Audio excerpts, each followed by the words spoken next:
In this video, Dr. Jordan Peterson explains what traits in a man women are attracted to.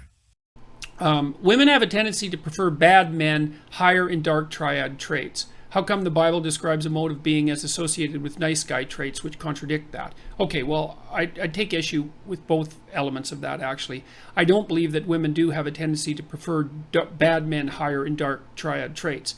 They may have a tendency to be more erotically attracted to men who are capable of manifesting dominance and aggression. I think the evidence for that is relatively clear, and I don't think the Bible at all describes a mode of being as associated with nice guy traits.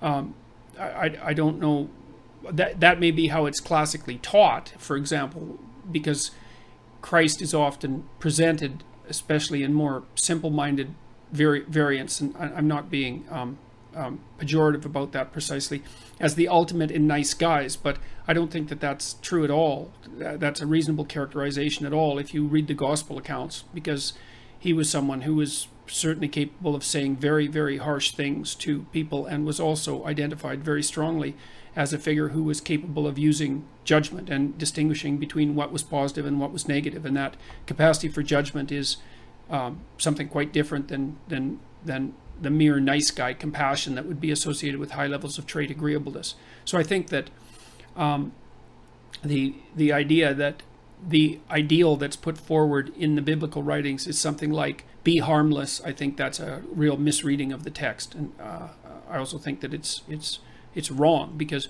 harmless and good are not the same thing at all. And in fact, I think one of the best ways of characterizing like a higher order morality, and this is something that Nietzsche talked about a fair bit, is that, and Jung as well, with regards to the idea of integration of the shadow, is that someone who's moral has the capability for violence and the capability for aggression built in and at hand, but is also someone who's perfectly capable of controlling that in a civilized manner.